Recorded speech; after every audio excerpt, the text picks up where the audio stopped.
Coach, obviously it wasn't ideal for him to go down, but how much of a jump start was that for Joe to be able to start Vandy and then have the success he did in the bowl game?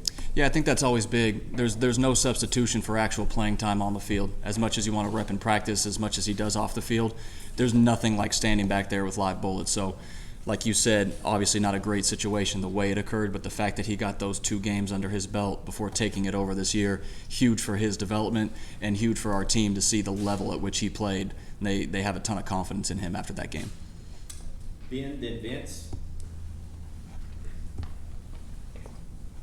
Joey, how different of a guy or a quarterback is Joe Milton today compared to the quarterback that took the field for his first day of practice 2 years ago? Yeah, he's a completely different guy, even the way you first said it, not just player, but his attention to detail is elite. He came back after that Clemson game and he was hungry to keep learning, to keep pushing forward. He didn't rest on his laurels and be like, all right, cool, I figured it out. He pushed. I think he saw the success that he had, and he knows what his talent can do. And now his mentality is matching that as far as how much he wants to learn, how much he's just consuming the game at all times. It's fun to be a part of right now, and it's a special mindset that kid has. What kind of run after catch ability do you think your group of wide receivers brings to the table? I think we have elite run after catch ability. You got different types of guys. You got Squirrel, who's a 10-4 guy, and I might have just shorted him his time, how fast he actually ran, but that elite level speed that can run around an entire defense. You got Brew, who runs the ball like he's a linebacker, and then you got a bunch of young guys out there who are just ball in hand, lightning quick, can go long speed. So there's been a lot of emphasis on, like, all right, how do we just get these guys the ball? It doesn't always have to be 50 yards down the field. How do we get them the ball, get them in space, and let them go do their thing? It's going to be fun to watch. Casey in the back, and then Noah up front here. Joe and Hendon had such a strong relationship when Hooker was still here, but what about the bond that can be built or has started to be built between Nico and Joe? Have you seen that develop through the bowl game practices and spring practices yet, or how beneficial could it be if they do develop that same type of relationship? Yeah, they're already extremely close. I think Nico getting here in December and having those 15 bowl practices and then coming to the bowl site where he just got to be around the guys. He was new, so they didn't really know him, but he just got to be around. Everyone got to, I like this guy. He's a good dude. He's just a normal kid. And now it's almost like big brother, little brother relationship with the two of them. You rarely see Joe without Nico. So it's been great for him to kind of see the way like a quarterback should operate on a day-to-day level. Joe's been a great mentor to him, and he's really helping bring along his development on and off the field. Front left. Coach was in here a minute ago and said that Ramel Keaton's a guy that's put in a lot of hours. Mm-hmm. Obviously, it's well documented Jalen did the same thing last year. How much of that did Jalen kind of motivate, you think, these guys, this wide receiver room to do the same? Yeah, I think it's whenever you see someone have the success that they had on the field, whenever you can kind of like engineer that backwards and see like, all right, well, why? Like what changed from year 1 to year 2 for Jalen? And it was completely the way he approached the game, like what I said with Joe. And you see Ramel, it's rare to be in this building and not see Ramel in there on some form of the jugs machine, catching deep balls, short crossers. Like he is in there all the time getting his stuff in. And he did that. He's done that in the past.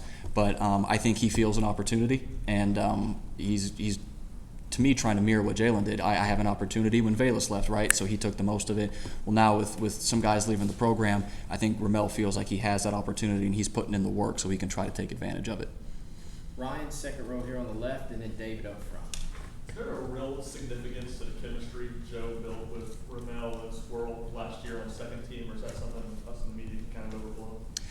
I think it's kind of like I said with the game reps, like there's no substitute for it. As much as you can get out there and throw with the guys you're throwing to, it helps. You know, you see whenever a quarterback in the NFL changes a team, right, he gets the receivers together and starts throwing because guys have different speeds, they see things differently.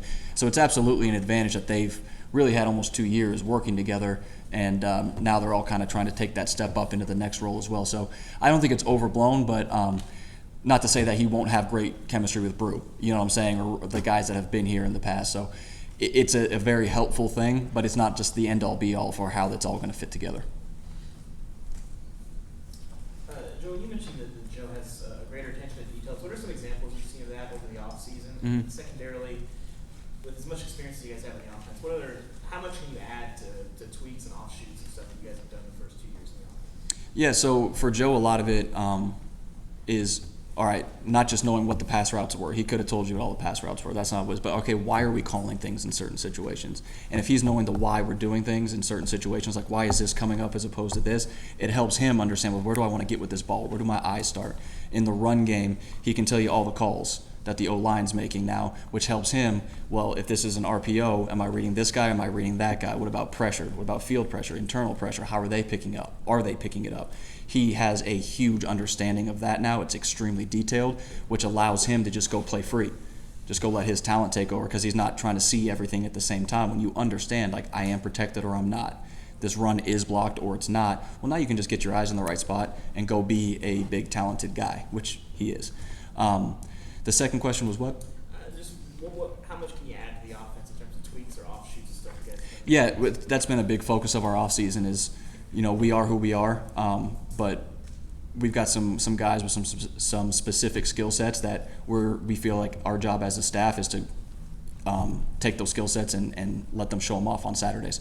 So a lot of it has gone into like, all right, well, what's good for this specific guy? Not just who we are, we're going to do what we do, but what is good for this guy? What is good for this guy? How do we get him in a situation that benefits his skill set? And we'll play to that as well. Brent, then Wes. Yeah, Coach. Joe said in SEC media days that early on, previous stops in here, he had a hard time putting a play behind him. Previous play. How do you coach that out of somebody because Yeah. the focus is on the next play? And secondly, how do you use him in the run game compared to how you used him in the run game?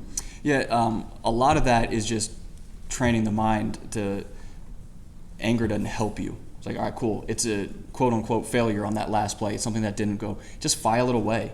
Learn something from it and move on. That's been the biggest thing from him. Like, I don't know why I did that. Okay, cool. Let's figure out why. Okay, that's why this play didn't work, whether my eyes were in the wrong spot, my fundamentals were wrong, my play fit, whatever it was.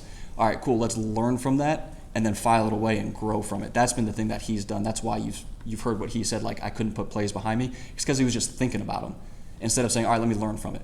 I learn from it and I move on. That's how he's been able to grow on that area right there. What did you say the second question was? Run game without getting specific, obviously. Yeah, he's different than Hendon. He's different. Hendon played around 218-ish. Joe's 235, 240. So big guy like that, you can do a lot of fun stuff that can run. Obviously, the running a quarterback, we all understand you got to be smart and pick your times to do it. So I'm sure there'll be times where we feel like in a certain game for certain looks, okay, maybe we lean on it a little bit more. But with what we got in the backfield too, Joe can do some stuff, but we're not going to take away from those guys. Wes. Joey, on sort of a daily basis now, how different is your job from what it was? And I know you had the ball game to kind of get some stuff started, but just in terms of time management, being with different groups Sure. throughout the day, how's that different? Who's helping you, now with quarterbacks even more? Yeah, the guys I got working with me in the quarterback room, Mitch and Jack, are amazing. They do a great job. Trust them completely, wholeheartedly. It's mainly been, now you're running the meeting, so on the front end of it, everything has to be prepared instead of walking in, waiting to hear, okay, what we're doing, and then how does this just affect my quarterbacks? That's the main difference is the setup for the day. I have to be making sure it makes sense for everybody, not just taking in what I'm hearing and then making sure it makes sense for the quarterbacks and only looking through it, that scope. I got to look through it through the scope of, well, is this right for the tackle? Is this good for the backs? Is this good for the receivers? Is it good for the tight ends? Not just does it affect my position, which we did as a staff. I've said it a bunch since I've taken over this job, extremely communal in the way we operate and we work. But for me on the front end, I have to be more intentional about an entire offensive scope and not just a quarterback scope. Blake on the back right here, and then Rick up front. Hey Joey, we've seen the last couple of years that sometimes you can need two quarterbacks to get through a season. If y'all were to need Nico early in the season for whatever reason, what would your level of comfort, confidence be in leaning on him? Huge confidence in him. That guy is mature beyond his years. He didn't come in like a true freshman. He came in, wanting to learn, not thinking that highly rated recruit, I got it figured out. Like, he came in understanding, like, I want to learn, I need to know. And then the way that guy just has his calmness on the field, his just demeanor, I think the guys believe in him as well, that if he's called upon to do a job, like, that dude will step in and compete at a high level and perform at a high level. So we have a ton of confidence in that guy. Rick up front. Joey, if you would, remind us kind of what you saw from Dante Thornton when you guys brought him in, what you saw on tape. And then last year, or during the spring, we heard that he had just freaky talent, but he was still learning to figure out the scheme. How do you feel like that's gone over the summer and him preparing for the fall coming up tomorrow? Yeah, he does, to use your word, he has freaky talent. A guy that size that can run like that is rare. You know, there's good players, and then there's guys that have rare traits. Like that guy is extremely rare in what he can do on a football field. And yeah, whenever we come in and it's completely different than what most people do. So there's a learning curve. He's done a great job. He spends as much time with the quarterbacks as anybody. He's always with Joe as well. Like, all right, how do you want that? How do you see that? Like, do you see it the way I'm seeing it? So he's, once again, not an older guy that's come in like, I got it, kind of trying to be a mercenary. He's trying to learn too and trying to do it the way we do it. So really happy with where he's at. Now it's, tomorrow's time to go show that you got it. Adam and Patrick here on Coach's right.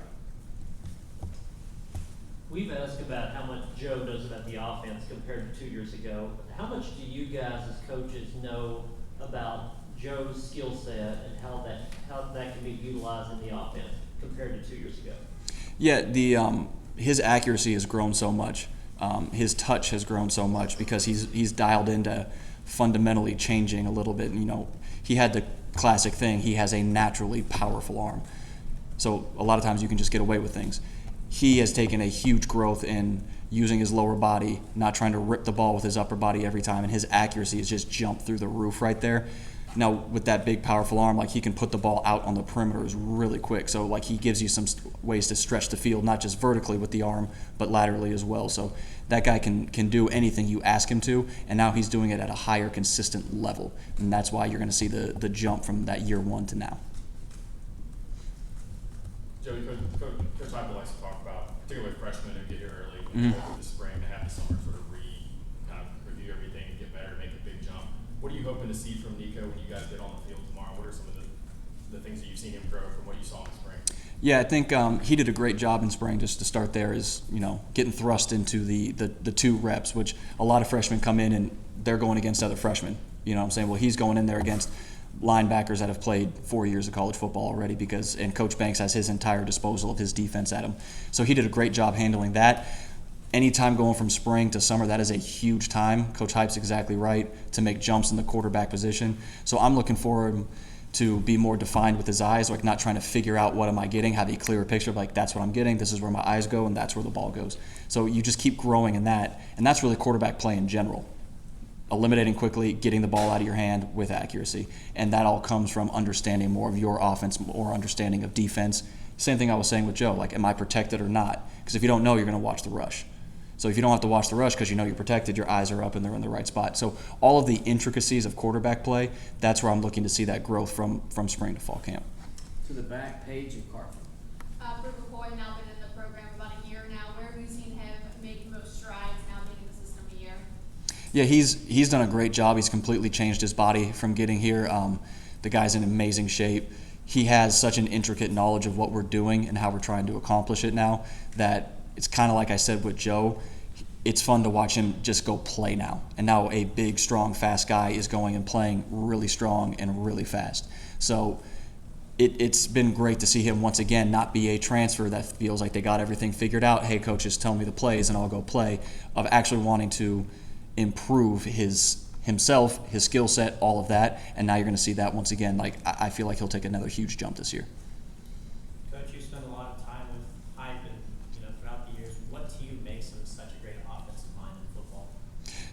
2 things, and they almost sound a little bit contradictory, is one, he doesn't stray from who he is. He knows who he is, he knows who we are, and he's going to push that. He's going to make sure that that's the way it's handled. But he doesn't typecast him so much that he doesn't allow himself to think of new things, creative things, and then also, like I was saying, being specific to players.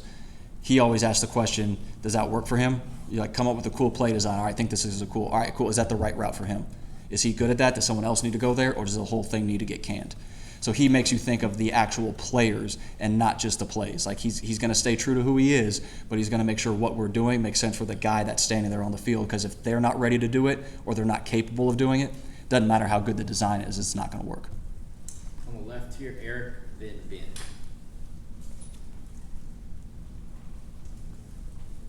2 things. You mentioned the work habits of Ramel Keaton a couple different times, but what does he do well as a receiver? Where has he grown the most? And secondly, if you got about 4 receivers you feel really good about, how do you find out which 3 kind of get the bulk Sure. of playing time?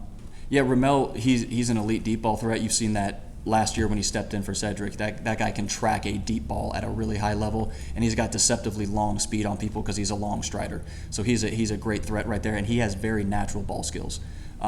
You've seen him make a ton of catches off his body. He doesn't struggle to extend his arms and catch in traffic. He doesn't have that fear.